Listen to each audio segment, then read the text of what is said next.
नमस्कार दोस्तों, स्वागत है आपका रियल लाइफ स्टोरीज पे। तो आज एक और नए टॉपिक पे हम बात करने वाले हैं और आज का टॉपिक है पहाड़ों में पलायन की समस्या, जो कि आज से नहीं दशकों से चली आ रही है। हमारे उत्तराखंड राज्य का गठन जब हुआ था, उसके बाद से ऑलमोस्ट ये कह सकते हो कि पलायन तो पहले से ही होने लगा था, क्योंकि क्योंकि भाई देखो, जैसे कि हमारे शहर वाले जो कह सकते हैं ना, जिसे प्लेन्स एरिया कहते हैं, वो वाले एरियो में लोगों ने बसना पहले ही स्टार्ट कर दिया था पहाड़ों को छोड़कर। और इसका मुख्य रीज़न जो माना गया है, उसे कहते हैं अपना रोजगार। रोजगार को जो मुख्य रीज़न बताया गया है, कई जगहों पे, मतलब कई न्यूज़ में, कई जगहों पे। और आज के टाइम पे अगर बात करते हैं तो कम से कम कोई ग्राफ फिगर तो मैं एग्जैक्टली नहीं, 1059 के आसपास गांव जो गए, कहते हैं कि जो गांव कंप्लीटली अबंडन हो चुके हैं। अब ऐसे में समस्या आती है भूतिया गांव बोलने की। जो लोग बोलते हैं ना भूतिया गांव, तो ये भूतिया गांव वही होते हैं जहां एक्चुअल में कोई रहता ही नहीं है, जहां किसी का कोई रहने वाला ही नहीं है। और अगर हम पहाड़ों की बात करते हैं, तो पहाड़ों की बात में सबसे पहले आती है बात वहाँ के नागरिकों की। तो अगर बात करें तो पहाड़ों में रहने वाले जो प्रॉपर गांव घरों में रहने की बात करूं, अगर मैं देहरादून, पिथौरागढ़ और ऐसे ऐसे जो अपने क्षेत्र के अगर मैं बात कर रहा हूं, हिमाचल में भी ऐसी ही कंडीशन है। लेकिन मैं अगर क्षेत्र की बात करूं जो कि बहुत अच्छे से बसे हुए हैं, जैसे पिथौरागढ़, वहाँ पे प्रॉपर तरीके से शहर बसा हुआ है। अल्मोड़ा काफ़ी अच्छा शहर बसा हुआ है। और अगर देहरादून की बात करूँ तो बहुत अच्छा शहर बसा हुआ है। तो कुछ इन शहरों को छोड़ के अगर हम बात करें, तो जो गांव घर होते हैं पहाड़ों के, इन्हें कहते हैं प्रॉपर गांव वाले घर, गांव वाले जहाँ खेती बाड़ी प्रॉपरली होती है। खेती बाड़ी तो खैर पिथौरागढ़ में भी होती होगी कहीं ना कहीं, लेकिन जैसे प्रॉपर जो गांव होते हैं उनकी बात करते हैं, तो उनमें 1059 गांव ऐसे हैं जो प्रॉपरली कंप्लीटली अमेंडन हो चुके हैं। और अगर बात करें वहाँ की जनसंख्या की, तो उस जनसंख्या में 80 से 90% रहने वाले लोग जो हैं, वो बुजुर्ग ही हैं। बुजुर्ग कह सकते हो या मिडिल एज से ऊपर वाले जनरली।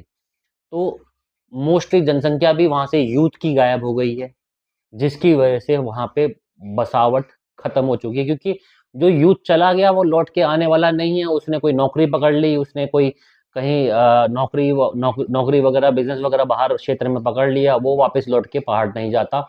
बस इतना होता है कि जो मैंने देखा है, सुना है कि कोई पूजा पाठ होती है तो लोग लौट के आते हैं, पूजा पाठ करते हैं और अपना अपना चले जाते हैं। अब इसका मुख्य रीज़न बेरोज़गारी बताया गया। बेरोज़गारी होती है, इसलिए लोग वहाँ से, पहाड़ से निकल जाते हैं और फिर वापस कभी नहीं आते। लेकिन क्या बेरोज़गारी एक्चुअल में है या नहीं है, या कह सकते हैं कि इसका कोई सॉल्यूशन है? देखिए, खेती एक ज़माने में पहाड़ों में खूब हुआ करती थी, लेकिन कह सकते हैं कि एक अभाव, जिसे कहते हैं ना फैसिलिटीज़ का अभाव, वो मुख्य रीज़न मैं कह सकता हूँ कि जिसकी वजह से खेती होना बंद हो गई। मतलब एक ज़माने तक लोग मेहनती थे, लेकिन अगर आज आप हमारे प्लेन्स क्षेत्रों की बात करोगे, तो वहाँ पे भी खेती बहुत कम हो गई है। मुख्य रीज़न क्या है उसका, कि लोग इस टाइम पे खेती करना चाहते ही नहीं है। चाहे हम पहाड़ों की बात करें, चाहे हम प्लेन्स की बात करें। तो जैसे अगर अपने क्षेत्र की बात करते हैं, खटीमा क्षेत्र की बात करता हूँ मैं, या कोई प्लेन्स एरिया जहाँ जहाँ बात करता हूँ, जहाँ खेती होती है, वहाँ भी खेती कौन कर रहा है? एक प्रोसेस होता है, मतलब जो है, कुछ देसी भाषा में कहते हैं बटे में, बाँट में दे देना, अधिया में दे देना। मतलब जिनकी खेती हुआ करती थी उसमें भी, मतलब एक जनसंख्या ऐसी बड़ी है, एक जनसंख्या विस्फोट ऐसा हुआ है कि जिसमें मैक्सिमम लोग पता है कौन से वाले हैं? वो भी वो लोग हैं जिन्होंने खेती को अधिया में, बाँट में, ऐसे कुछ जो नाम लिए जाते हैं, उनमें खेती को जो है बाँट दे दिया है। मतलब इसका मतलब ये होता है कि आपने अपना खेत जो है ठेके में दे दिया खेती करने वालों के लिए, कि जिससे कि वो लोग खेती करेंगे, और जो आपका एक रेंट कह लो, या आपका एक शेयर कह लो कि आपकी ज़मीन पे खेती हो रही है, वो आपको मिल जाएगा हर साल। चाहो तो उसमें कई कई सारे टर्म्स एंड कंडीशन होते हैं, लाइक कोई कहता है कि आप मेरे खेत में खेती करो, आधा आधा आधा मेरा, अधिया कहते हैं ना, तो आधा मेरा। अब चाहे वो कमाई का आधा परसेंट, आधा आधा हो, चाहे वो खेती की उपज का आधा परसेंट हो, तो 50% जो है वो लेके छोड़ देते हैं। लेकिन पहाड़ों में ये प्रोसेस होता नहीं है, पहाड़ों में कोई खेती करने वाला है ही नहीं। जो खेती करने वाला यूथ था वो तो नौकरी की तलाश में निकल गया शहर के लिए। तो अब वहाँ खेती करेगा कौन? अब जब खेती नहीं होती है तो जंगली जानवरों का सिंपल सी बात है, गाँव के नज़दीक आना बनता है। अब गाँव के नज़दीक जब जैसे ही वो आना स्टार्ट करते हैं, तो फिर वहाँ के जानवर-वानवर भी खत्म होने लगते हैं। मतलब गाय-वाय, भैंस-वैंस जो पाल सकते थे, मैंने वो भी पालना थोड़ा कम हो गया। इसका रीज़न जंगली जानवर होने लगे। क्योंकि जब खेत बंजर होता है ना, वहाँ मतलब हमारा आना-जाना कम हो जाता है। तो उस जगह पे जानवरों ने आना स्टार्ट कर देना होता है। सिंपल सी बात है, क्योंकि उनका तो जंगल था ही, हम तो घुसे थे जंगल के बीच में, लेकिन जो भी हमारे खेतों वाली ज़मीन थी, वो उस पे भी आना स्टार्ट कर देते हैं। इसकी वजह से जो है कि वहाँ के खेत बंजर और ज़्यादा लोग वहाँ से एक डर से भी निकलना स्टार्ट करते हैं, ठीक है? अब ये तो थे बहुत बेसिक रीज़न पहाड़ों से पलायन के। लेकिन क्या पहाड़ों के पलायन में इंसान का भी हाथ है? क्योंकि देखो पहले तो बेरोज़गारी, चलो मैं मान सकता हूँ मजबूरी थी निकलना।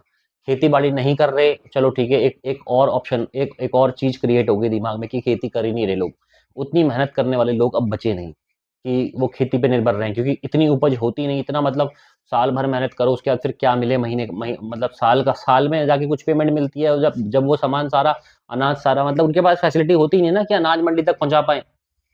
कि उनको टाइम से पैसे मिल जाएँ, तो उनको खुद लेके जाना पड़ता है। बट गाँव में, पहाड़ों में, गाँव में रास्ते होते ही नहीं हैं, मेड़ें होती हैं, मतलब कच्चे-कच्चे रास्ते होते हैं, वहाँ से उतना सारा सामान लेके आना पड़ता है।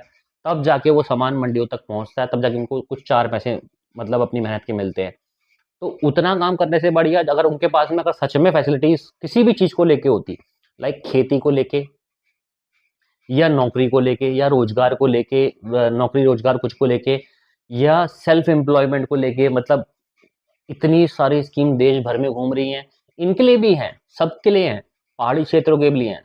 मतलब सरकार ने स्कीमें तो बहुत सारी निकाल दी, मतलब ऐसा नहीं है कि कोई सरकारी योजनाओं में कोई कमी हो, लेकिन सरकारी योजनाओं को पहुँचाने वाला इंसान कोई भी नहीं है।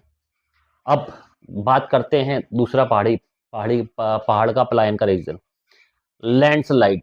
2013 की आपदा के बाद में देखा गया कि जैसे कि हमारे पहाड़ के जो लोग थे, जैसे केदारनाथ, बद्रीनाथ, इन जगहों पे लोगों की दुकानें थी, चीज़ें थी, है ना? अपने-अपने छोटे-छोटे व्यवसाय थे कि लोग आते थे तो इनका काम चलता था। लेकिन आपदा आने के बाद में वो काम भी लुट गया, बंद हो गया, बह गया, पता नहीं क्या-क्या चीज़ें हुई, मतलब कितना ज़्यादा नुकसान हुआ आपने देखा ही होगा 2013 की आपदा में। इतना नुकसान हुआ है कि भाई उनके पास में अब कुछ सोर्स ऑफ इनकम बचा नहीं, और शहरों की तरफ जाने के अलावा उनके पास कोई ऑप्शन बचा नहीं। इस वजह से भी सबसे बड़ा रीज़न रहा है पहाड़ों में लगातार आने वाली आपदा। सबसे बड़ा रीज़न रहा है पहाड़ों की जो आपदा है, वो सबसे ज़्यादा मजबूर करती है एक पहाड़ी क्षेत्र में रहने वाले इंसान को पलायन करने पर। अब हम जाते हैं पहाड़ों में घूमने के लिए, जैसे हम चले गए, कह सकते हो कि नैनीताल चले गए, मुनस्यारी चले गए, मसूरी चले गए, ठीक है, ऋषिकेश चले गए। फिर हम वहाँ जाके बात करते हैं, यार इतनी खूबसूरत जगह है, लेकिन यहाँ लोग मतलब फिर हम उन गाँव की बात करते हैं कि लोग रहते क्यों नहीं? सिंपल सा रीज़न है भाई, प्राकृतिक आपदाओं का इतना खतरनाक असर पड़ता है कि उनकी सोचो ना, जिन्होंने बसा-बसाया अपना, जिन्होंने घर बना रखे थे, घर डूब गए, बह गए, जानवर बह गए। भाई जिसकी आय ही, मतलब कह सकते हैं ना, जिसको इनकम, मतलब एक गुज़र बख्श हो रही थी जिसकी वहाँ पे पहाड़ों में, छोटा-मोटा काम करके या थोड़ी बहुत खेती करके, ये सब चीज़ें करके, वो सब अगर गायब हो गया तो फिर बचा ही क्या करने को? तो फिर उनके पास में ऑप्शन क्या बचेगा? तो फिर सिर्फ़ प्राकृतिक सौंदर्य ही इनफ नहीं है, एक फैसिलिटीज़ का अभाव सबसे बड़ा रीज़न रहता है पहाड़ों में पलायन के लिए। कई सारे गाँव खाली हो जाते हैं कंप्लीटली सिर्फ़ इसी रीज़न की वजह से, जिसमें मुख्य रीज़न आपदा भी एक है।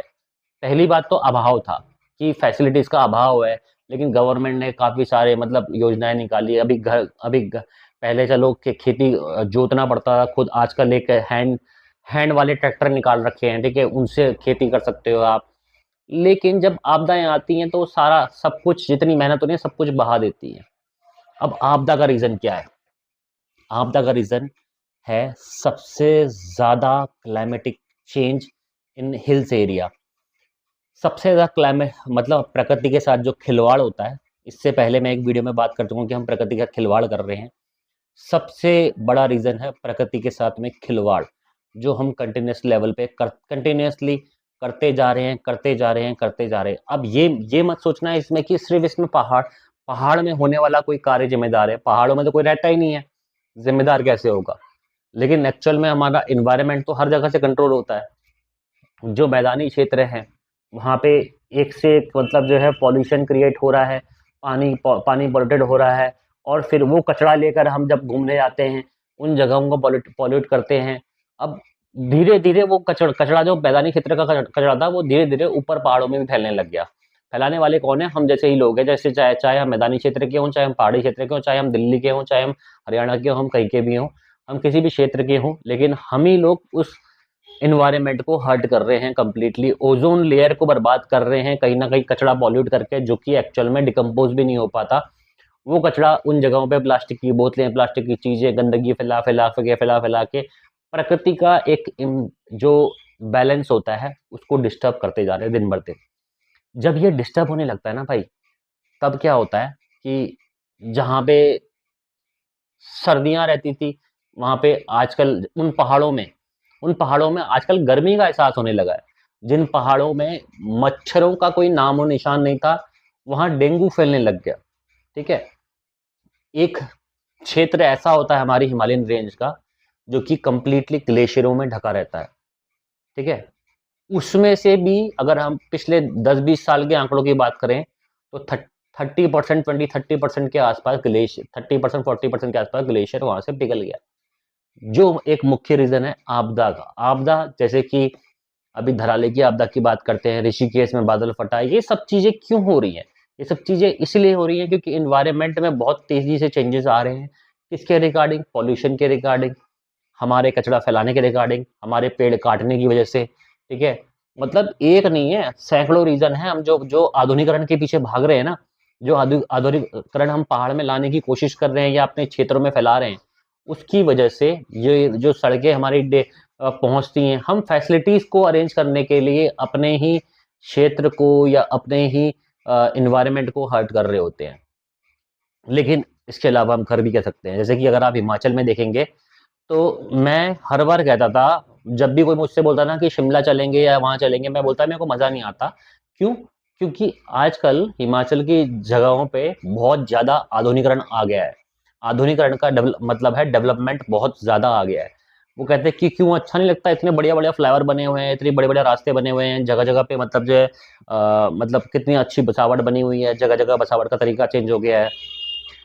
और लोग कहते थे कि हिमाचल वाले एरिया में लैंडस्लाइड कम होता है उत्तराखंड के कंपैरिजन में, क्योंकि हिमाचल का पहाड़ पक्का पत्थर वाला पहाड़ है और उत्तराखंड की जो मिट्टी है कच्ची वाली मिट्टी है, जो यहाँ ज़्यादा लैंडस्लाइड होता है। और होता भी था, लेकिन एक्चुअल में अगर हम इस साल की बात करते हैं, अगर ग्राफ्स की बात करें, तो सबसे ज़्यादा बाढ़ इस बार हिमाचल में आई है। और उसका मैं कह सकता हूँ मेन रीज़न ये था, प्रकृति से खिलवाड़ हमने किया, प्रकृति को हम अपने अनुसार ढालने के लिए बदलते गए। इतना डेवलपमेंट किया। जब पिछली बार मैं शिमला गया, जब कंस्ट्रक्शन चल रहा था हाईवे और फ्लाईओवर्स का कंस्ट्रक्शन चल रहा था, उस टाइम पे भाई इतनी धूल मिट्टी हो रही थी। तो अब सोचो ना कि इतना ज़्यादा हम डेवलपमेंट कर रहे हैं, वो धूल मिट्टी प्रकृति को कहाँ कैसे खिलवाड़ कर रही होगी, कैसे नुकसान पहुँचा रही होगी कि वो क्या कहते हैं तपिश थी, मतलब हमारे चीज़ों की, या जो कचरा हमने जलाया, या जो भी हम करते हैं, जो भी हम कर रहे हैं डेवलपमेंट, जिससे पहाड़ कच्चे होते जा रहे हैं, फिर धीरे-धीरे वो वहाँ पे बर्फ़ें, मतलब अब ये तीर्थ स्थल जिसे कहते हैं, श्रीगढ़ महादेव हो गया, किन्नौर कैलाश हो गया, इन जगहों पे आधुनिकीकरण के नाम पे हम वहाँ पे कचरा फैलाते गए। फैसिलिटीज़ के नाम पे हमने वहाँ पे इतना कचरा फैला दिया। फिर हिमाचलियों की एक अपनी लोक कहते हैं ना लोकल लीजेंड कहानियाँ भी हैं कि देवता जो है वहाँ के रुष्ट हो गए कि आपने मेरे स्थान को पब्लिक के तौर पे मतलब जो है बहुत नुकसान पहुँचाया।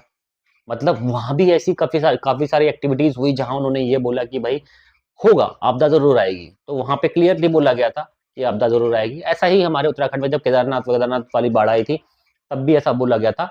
और हिमाचल में आप देख सकते हो, अगर आप ग्राफ पकड़ोगे तो पिछले 10-20 साल की सबसे ज़्यादा आपदा, सबसे ज़्यादा नुकसान हिमाचल में इस साल हुआ है। इतनी ज़्यादा आपदा, इतना ज़्यादा नुकसान आज तक कभी नहीं हुआ जितना हिमाचल में इस बार हुआ है। और ऐसा ही नुकसान कंटिन्यूअसली उत्तराखंड में भी हो रहा है, ठीक है, मैंने भी पिछले 10-20 साल में अपने पहाड़ों में जाने वाली रोड्स पे मैंने इतना नुकसान इतना महसूस कभी नहीं किया, सड़कों पे नुकसान या मौसम खराब, इतनी भयंकर बारिश का होना, ठीक है? एक बारिश थी हम जो एन्जॉय करते थे। आज वो बारिश होती है जिसको हम एन्जॉय नहीं करते, घबराते हैं कि भई फलानी जगह पे लैंडस्लाइड ना हो गया हो। अब जिस क्षेत्र में मैं रह रहा हूँ, पिछले दशकों में कभी मैंने यहाँ कभी बाढ़ का नाम नहीं सुना। लेकिन अगर पिछले साल की बात करूँ, अगर 1 डेढ़ साल पहले की बात करूँ तो यहाँ इतनी भयंकर बाढ़ आई थी खटीमा क्षेत्र में। मतलब जहाँ पानी रुकता नहीं था, उस जगह पे भी भयंकर बाढ़ आई थी। अब धीरे-धीरे प्रकृति आप देखो ना बदला ले रही है।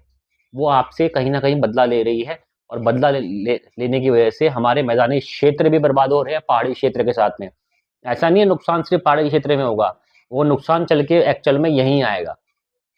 अगर हम सोचते हैं कि पहाड़ों में नुकसान हो रहा है, हम प्लेन्स में आके बस गए और बच गए, तो कोई फ़ायदा नहीं है, वो नुकसान यहाँ भी आएगा। तो इस तरह से हमने अपनी प्रकृति को नुकसान पहुँचा-पहुँचा के आपदाओं को इन्विटेशन दिया हमने अपने क्षेत्रों में। अब ये नुकसान अगर हम सोचते हैं कि पहाड़ी क्षेत्र से लगे मैदानी क्षेत्र में आ रहा है, नहीं भाई, दिल्ली, गुड़गाँव, नोएडा सब जगह इन सब चीज़ों का प्रभाव देखने को मिलता है, जिसकी वजह से सब कुछ सारी अर्थव्यवस्था बिगड़ रही है, ठीक है?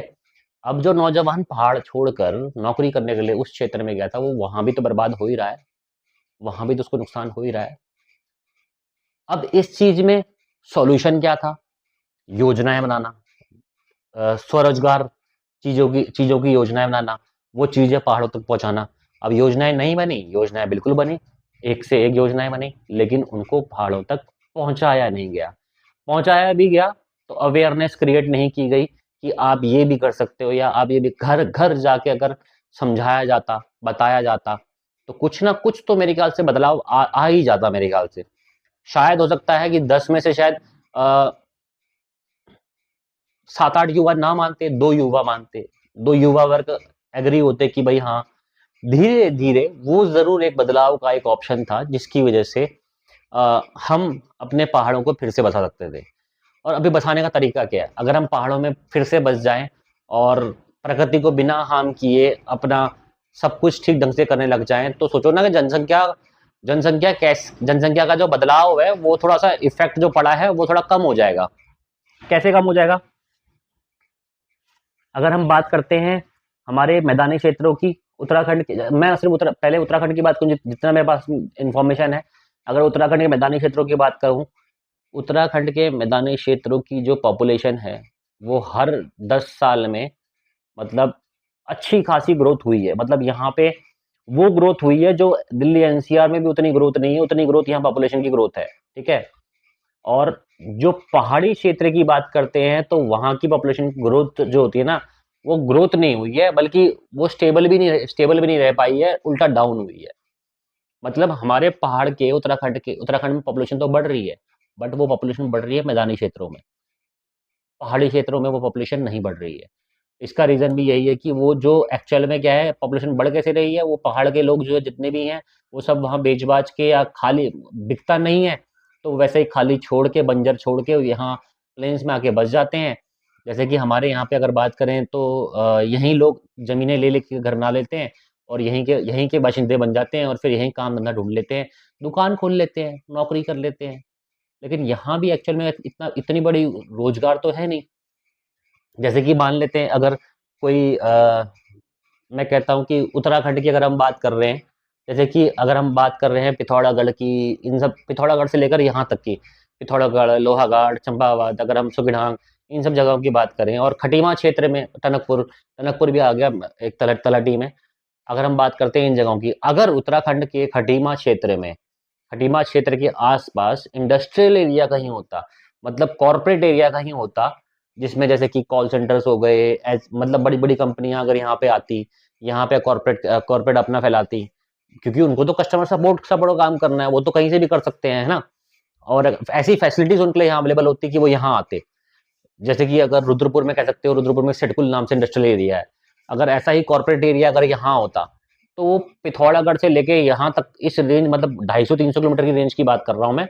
उस रेंज के लोग यहाँ जॉब करने आते, लेकिन वापिस घर को ही जाते। देखो अब 250-300 किलोमीटर पहाड़ी के लिए कोई बहुत बड़ी बात नहीं है। वो लोग रहते ज़रूर वहीं, ठीक है? यहाँ जॉब करते, यहाँ किराए पे रहते, यहाँ जॉब करके वो फिर वापस घर को निकल जाते, छुट्टी जाते घर, लेकिन पहाड़ों की बसावट खत्म नहीं होती। और फिर दूसरा ऑप्शन ये था कि 250-300 किलोमीटर में तो आपने ये खटीमा क्षेत्र में एक इंडस्ट्रियल एरिया है, कॉर्पोरेट वर्ल्ड को ले आए आप यहाँ पे। फिर अगला कॉर्पोरेट वर्ल्ड आप पिथौरागढ़ में लगा देते। पिथौरागढ़ एक प्रॉपर प्लेन एरिया है जहाँ पे कॉर्पोरेट वर्ल्ड आ सकता है, काम हो सकता है, एयरपोर्ट्स भी है, एयरपोर्ट भी वहाँ पे मौजूद है, ठीक है। वहाँ पे कॉर्पोरेट लगा देते, तो फिर वहाँ से जुड़े अगले 250-300 किलोमीटर तक का जो युवा था, जो रोजगार के लिए भाग रहा है इंसान, उसको रोजगार वहाँ मिल जाता। ऐसे ही करके पूरे क्षेत्र में, मतलब पूरे उत्तराखंड में जगह जगहों पे कॉर्पोरेट का अगर आवागमन हो जाता, तो किसी को नौकरी के लिए दिल्ली नहीं भागना पड़ता, मुंबई नहीं भागना पड़ता। मतलब जो पूरा उत्तराखंड ही छोड़ के भाग रहा है इंसान, उसको यहीं रह के काम मिल जाता।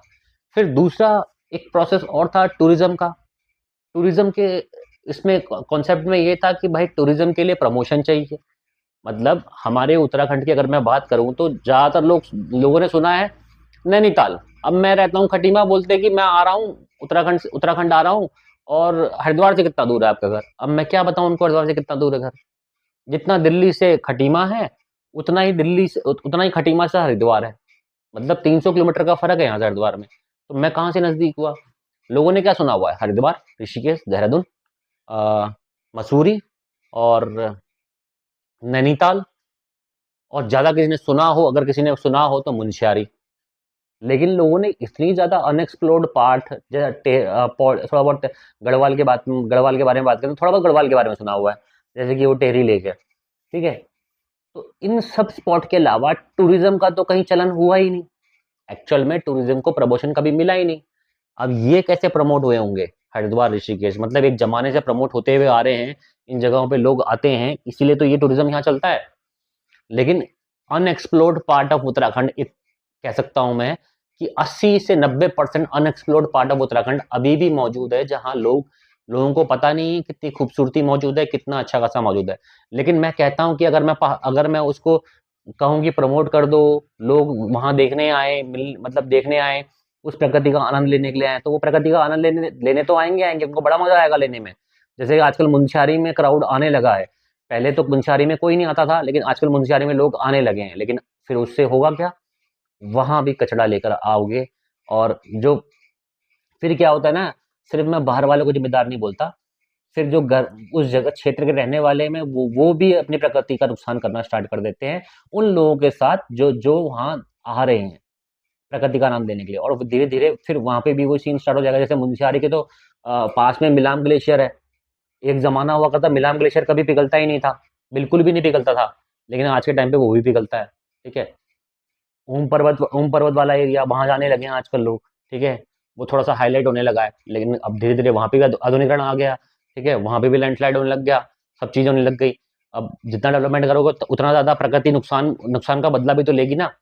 अब धीरे धीरे जो टूरिज्म की वजह से, मतलब पैसा आना चाहिए था, उसकी वजह से पैसा जा रहा है, लोगों के बिजनेस जड़ से खत्म हो जा रहे हैं। जब कोई आपदा आती है तो जड़ से सब कुछ लेके जाती है साथ में। तो टूरिज्म कहीं ना कहीं हेल्प करता है, तो टूरिज्म कहीं ना कहीं बर्बाद भी कर देता है। जैसे हिमाचल इस बार पूरा का पूरा बर्बाद हो गया। और मैं यही कहूँगा कि टूरिज्म को प्रमोट करके जो हमने नुकसान किया, नुकसान ये नहीं कहूँगा टूरिस्ट ने ही किया, नुकसान लोकल ने भी किया और टूरिस्ट ने भी किया। और धीरे धीरे जैसे स्पीति वैली को क्या बना दिया, मतलब हर तीसरा बंदा स्पीति वैली पहुंच जाता है, ठीक है। श्रीखंड महादेव तीर्थ स्थल को मतलब पिकनिक स्पॉट बना दिया, ठीक है। किन्नौर कैलाश पिकनिक स्पॉट बन गया। एक्चुअल में जाना इतना टफ है, इतनी कठिन यात्रा है, फिर भी वहां पे पिकनिक स्पॉट टाइप का हो रहा है। अब हो रहा है नहीं हो रहा है वो सब बातें सब जानते हैं, पूरी दुनिया जानती है। मतलब कितने सारे इतनी ऐसी जगहें हैं हमारे उत्तराखंड में, हिमाचल में, जहाँ पे आधुनिकरण के नाम पे सिर्फ नुकसान किया जा रहा है और कुछ नहीं हो रहा है। तो इसमें हम कर क्या सकते हैं?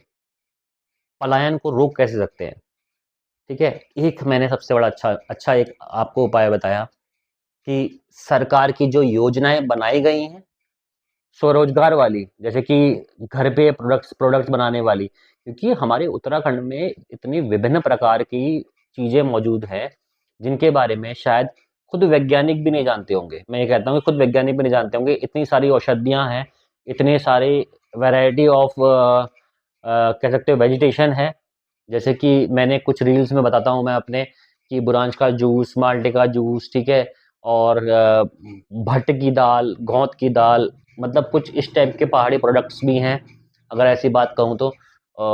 फिर वहाँ की सब साग सब्जियाँ हो गई, 50 प्रकार के ऐसे पता नहीं कितने सारे आइटम्स हैं। फिर हम बात करते हैं वहाँ की चीज़ों की जो वहाँ पे उगती हैं, लाइक वहाँ के मशरूम हो गए, वो अलग लेवल के होते हैं, मतलब।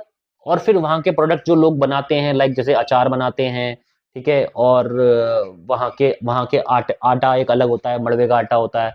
ऐसी बहुत सारी चीज़ें मौजूद हैं भाई, स्वरोजगार स्वरोजगार के तौर पर।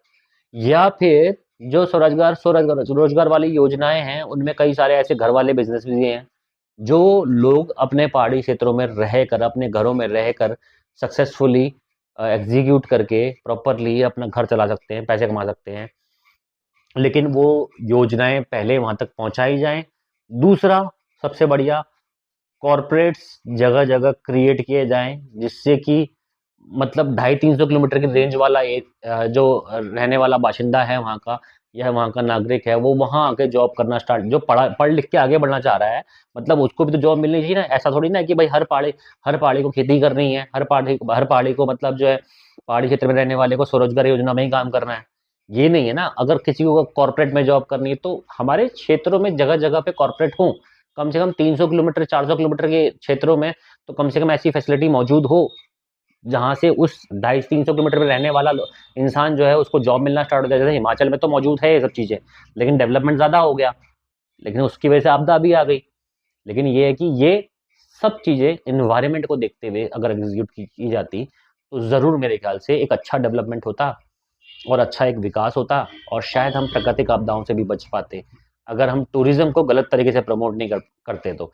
जैसे केदारनाथ की बात कर लेता हूँ मैं। केदारनाथ में आज तो इतना बड़ा पिकनिक स्पॉट बन गया है कि हर तीसरा बंदा जाके वहाँ पे हड़कंप मचा रहा है। मतलब एक ज़माना था जब केदारनाथ नहीं पहुँचते थे, आज वहाँ से वो पता नहीं ऊपर जाके वो लेक तक पहुँच जा रहे हैं, पता नहीं कहाँ-कहाँ जा रहे हैं, कहाँ-कहाँ नहीं जा रहे, कहीं नहीं छोड़ रहे। और फिर ऐसा तो है नहीं कि मतलब जो वीडियो बना रहा है वो तो बंदा मैसेज दे रहा है कि सफाई रखो, लेकिन उसके पीछे हज़ारों लोग जा रहे हैं जो कि गंदगी फैला के आ रहे हैं। अब एक एग्ज़ाम्पल इसमें कहता हूँ कि हमारे यूट्यूबर्स का भी है, इन्फ्लुएंसर्स का भी है, हमारे इंस्टाग्राम यूज़र्स का भी है, जो आजकल कुछ नए ट्रेंड चला हुआ है, उसकी बात भी करता हूँ मैं। हिडन लोकेशन ऑफ उत्तराखंड, मतलब हिडन लोकेशन नाम से उन्होंने एक कॉन्सेप्ट निकाला है कि अनएक्सप्लोर्ड हिडन लोकेशन। मैं भी मतलब मेरे को भी अच्छा लगता है ये वर्ड सुन के, कि मुझे प्रकृति का वो सौंदर्य देखने को मिलेगा जो हिडन है और जो अनएक्सप्लोर्ड है। लेकिन उनकी रील्स के बाद में या उनके वीडियोस के बाद में वो हिडन नहीं रहता, बल्कि कचड़े का घर बन जाता है उसके बाद में। उसके बाद वहाँ इतने लोग जाते हैं, इतने लोग पहुँचते हैं कि वो धीरे-धीरे कचड़े का घर बना देते हैं। जैसे कि अगर मैं नैनीताल रोड की बात करता हूँ, हल्द्वानी से लेके नैनीताल के बीच में जितनी भी हिडन लोकेशंस के नाम से वीडियो बनते थे, वो सारी लोकेशन आज के टाइम पे कचड़े का घर बन चुकी हैं। और लोकल्स वहाँ के एक्चुअल में उस पूरी रोड के जितने भी लोकल्स हैं, लाइक जैसे भुजिया घाट पड़ता है, जोलीकोट पड़ता है, दो गांव पड़ता है, कई सारे गांव पड़ते हैं, कई सारे मतलब जो क्षेत्र पड़ते हैं बीच में, उन सब जगहों के लोग परेशान हो जाते हैं। टूरिस्ट जो बाहर के लोग आते हैं, लाइक हल्द्वानी से भी आते हैं या बाहर क्षेत्र से घूमने के लिए आते हैं, उन लोगों से वो लोग परेशान होना स्टार्ट हो गए। परेशान होना ऐसे स्टार्ट हो गए कि उनके जो झरने थे या हिडन लोकेशंस थी, जहाँ जहाँ वीडियोज बने थे, वहाँ पे लोगों ने आना, अंधाधुंध आना स्टार्ट कर दिया। भाई क्षेत्र मतलब जो है प्रकृति का सौंदर्य लेने के लिए कोई आता तो वो बात अलग होती, लेकिन वहां आगे लोग स्पीकर्स लेकर आ रहे हैं, ठीक है, साउंड पॉल्यूशन कर रहे हैं, इन्वायरमेंट को पॉल्यूट कर रहे हैं, पानी को गंदा कर रहे हैं, ठीक है, सब चीजें वहां कर रहे हैं। और हल्ला गुल्ला एक चीज वो है कि खाने पीने के बाद में वो पूरे गांव घर के आसपास के एरिया में हल्ला गुल्ला अलग कर रहे हैं। इसकी वजह से काफ़ी सारी लड़ाइयाँ भी होती हैं, कई सारे नुकसान भी होती हैं। अब फिर उनके लिए क्या होता है, पहाड़ों के क्षेत्र के लोगों के लिए, कि भाई वो सोचते हैं कि जो बंदा यहाँ आएगा वो ऐसा ही आएगा। इस चक्कर में एक वीडियो में मेरी भी बहस हो चुकी है। उन्होंने मेरे पीछे पुलिस बुला ली थी कि वो लोग एक जोलीकोट का वाटरफॉल है, वो लोग वहाँ गए हुए हैं, तो वो लोग पी खा रहे होंगे, और एक्चुअल में हम उस जगह पे सफाई करने गए थे। मतलब मेरा मकसद तो यूट्यूब के थ्रू यही था कि मैं जगहों को साफ करूँ और दिखाऊँ, लोगों को मैसेज दूँ कि अपनी प्रकृति को बचाओ। ये मेरा मैसेज था। लेकिन एक्चुअल में उन्होंने ये समझ के कि भाई ये भी वही खाने पीने जा रहे होंगे, तो उन्होंने पुलिस भेज दी। लेकिन पुलिस जब आई, उन्होंने देखा मेरा काम, देखने के बाद में उनको थोड़ा सेटिस्फेक्शन मिला, उन्होंने कहा नहीं आप अच्छा काम कर रहे हो और लोगों को ऐसा ही काम करना चाहिए। तो वो प्रॉब्लम तो वहाँ सॉल्व हो गई। लेकिन प्रॉब्लम तो वैसे की वैसी ही रही ना एक्चुअल में, क्योंकि वहाँ जो आने वाला इंसान है, वो इसी प्रवृत्ति का इंसान आ रहा है जिसको वहाँ दारू पीनी है, बॉटल फोड़नी है, नशा करना है, ठीक है? या हुड़दंग मचाना है। तो अगर इस तरह से अगर आप प्रकृति को नुकसान पहुँचाते रहेंगे, तो वो टूरिज़्म कैसे बढ़ेगा? वो टूरिज़्म, वो लोकल जो वहाँ का रहने वाला निवासी है, अगर वो वही परेशान हो गया उस टूरिज़्म से, तो वो टूरिज़्म को बढ़ावा क्यों देगा? और धीरे-धीरे फिर वो जगह भी बंजर हो जाएगी, वो इंसान भी वहाँ से छोड़ देगा, क्योंकि उसको भी कुछ नहीं मिलेगा। 4 पैसे वो नहीं कमाएगा तो वो भी छोड़ देगा। लेकिन टूरिज़्म को राइट तरीके से प्रमोट करना भी बहुत ज़रूरी है हमारे उत्तराखंड में, क्योंकि इसकी बहुत ज़्यादा कमी है, ठीक है? मैं अगर अपने क्षेत्र की बात करता हूँ, तो मैंने अपने क्षेत्र के इंस्टाग्राम सिक्किबिस्ट मेरा प्रोफ़ाइल है, जिसमें मैं अपने क्षेत्र में ही कितनी सारी जगहें दिखा चुका हूँ, कितनी सारी जगहों में सफाई कर चुका हूँ, ठीक है? ये सब क्यों कर रहा हूँ? ताकि लोगों तक एक मैसेज जाए, जिससे कि एक अवेयरनेस क्रिएट हो, नहीं हमें अपनी प्रकृति को बचाना है, अपने नेचर को साफ रखना है, लेकिन एक्चुअल में कोई कर नहीं रहा, कोई समझ नहीं रहा, कोई आगे बढ़ नहीं रहा, कोई कुछ कर नहीं रहा। कब तक ऐसे ही मतलब हम अपनी प्रकृति को नुकसान पहुँचाते रहेंगे? और ऐसे ही मतलब जो है कब तक, मतलब जो है जब तक हम समझेंगे नहीं भाई, जब तक हम बोलेंगे नहीं, जब तक हम अपने आप से बोलेंगे नहीं, जब तक हम अपनी एक इच्छा ज़ाहिर नहीं करेंगे कि हाँ, हमको करना है, हमें अपने प्रकृति को बचाना है, हमें अपने पहाड़ों के पलायन को रोकना है, हमें अपने लिए डेवलपमेंट करना है। डेवलपमेंट का नाम एक राइट दिशा में होना चाहिए। स्वरोजगार हो गया, कॉर्पोरेट भी इस तरह से आए कि प्रकृति को नुकसान ना पहुँचाए और हमारा जो क्षेत्र है, वो बंजर ना पड़े। खेती को बढ़ावा मिले, ठीक है? क्योंकि जैसी खेती हमारे पहाड़ों में होती है, मैं कहता हूँ मेरे ख़्याल से ऐसी खेती मैदानी क्षेत्रों में नहीं हो पाती है। जैसी उपज हमारे पहाड़ों की है, वैसी उपज वहाँ पे नहीं, मैदानी क्षेत्रों में नहीं होती है। मतलब जो वैराइटी ऑफ वेजिटेशन है अपनी पहाड़ों में होती है, वो मैदानी क्षेत्रों में ऑलमोस्ट नहीं होती। जैसे सेब की बात करते हैं, उससे सेब पहाड़ों में ही होते हैं। सेब कहाँ से खाओगे अगर खेत बंजर हो जाएँगे तो भाई? सोच के देखो। अभी तो हिमाचल में फिर भी चलो सेब के बाग बहुत सारे लगे हुए हैं, बहुत सारे लोग कर रहे हैं इस चीज़ को, क्योंकि वहाँ फैसिलिटीज़ काफ़ी जगहों पे पहुँच गए हैं। लेकिन फैसिलिटीज़ के नाम पे अगर हम एनवायरनमेंट को भी का खिलवाड़ कर देंगे, तो फिर वो भी किस काम का? फिर इतनी बड़ी आपदाओं को झेलेंगे हम लोग। तो हमें बहुत बेसिक बेसिक चीज़ों पे काम करना है, जैसे कि अवेयरनेस, प्रकृति का बचाव। अगर योजनाएँ लेकर आ रहे हो उत्तराखंड में या हिमाचल में या और पहाड़ी क्षेत्रों में या और जगहों पे, जिससे कि पलायन रुक सके, तो उन योजनाओं के साथ में एक अवेयरनेस प्रोग्राम भी होना ज़रूरी है। एक अवेयरनेस प्रोग्राम के चलते लोगों में समझ आ जाए कि किस तरह से अपनी प्रकृति को बचाना। अवेयरनेस प्रोग्राम प्रॉपरली रन किए जाएँ, स्वरोजगार योजनाएँ प्रॉपरली रन की जाएँ, लोगों तक पहुँचाई जाएँ, समझाई जाएँ। कॉर्पोरेट का डेवलपमेंट प्रकृति को नुकसान पहुँचाए बिना हो, और रोड्स का डेवलपमेंट, जैसे कि मैं देखता हूँ हिमाचल में बहुत सारे फ्लाईओवर बनने लग गए हैं, वो कहीं न कहीं मेरे हिसाब से लैंडस्लाइड को बढ़ावा दे रहे हैं। तो या तो उनको अच्छे तरीके से बनाया जाए। अब इंजीनियर बना रहे हैं भाई, हम तो इंजीनियर है नहीं, तो हमें तो उसकी नॉलेज है नहीं, लेकिन कहीं न कहीं लैंडस्लाइड होते हैं उसकी वजह से, क्योंकि आपने पहाड़ को छेड़ दिया, ठीक है? या फिर अगर हो सकता है कि मैं गलत सोच रहा हूँ, हो सकता है कि वो जो फ्लाईओवर वाली टेक्निक है वो पहाड़ को कम छेड़ती हो, और जो सड़कें हम बनाते हैं वो ज़्यादा छेड़ती हों, पहाड़ों की जड़ों को, मजबूती को शायद ज़्यादा छेड़ती हों। तो हो सकता है शायद वो वाला तरीका ज़्यादा अच्छा हो।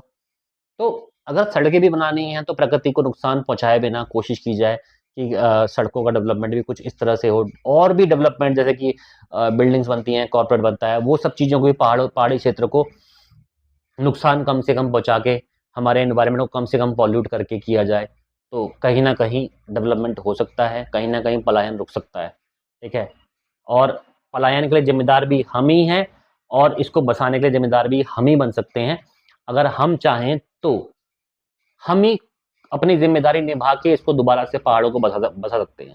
लेकिन उसके लिए अवेयरनेस होना बहुत ज़रूरी है। जब तक अवेयरनेस क्रिएट नहीं होगी, तब तक हम बदलाव नहीं ला पाएँगे। और यही है मेरा आज का वीडियो। कैसा आपको वीडियो लगता है मेरा? आपने मुझे कमेंट करना है, शेयर करना है, प्यार देना है, और कमेंट करके बताना है कि किस-किस टॉपिक में आप वीडियो चाहते हैं, और चाहते हैं कि वो बात लोगों तक पहुँचे। तो उसके लिए मैं वीडियो आपके लिए बनाता हूँ। रियल लाइफ स्टोरीज़ पे पॉडकास्ट के साथ में हम ये काम भी अति आवश्यक रूप से, जिसमें कि हम एक अवेयरनेस क्रिएट कर सकें, वो करते रहेंगे और आगे भी करेंगे। इस वीडियो के लिए इतना ही है, मिलते हैं नेक्स्ट वीडियो में, तब तक के लिए जय हिंद, जय भारत।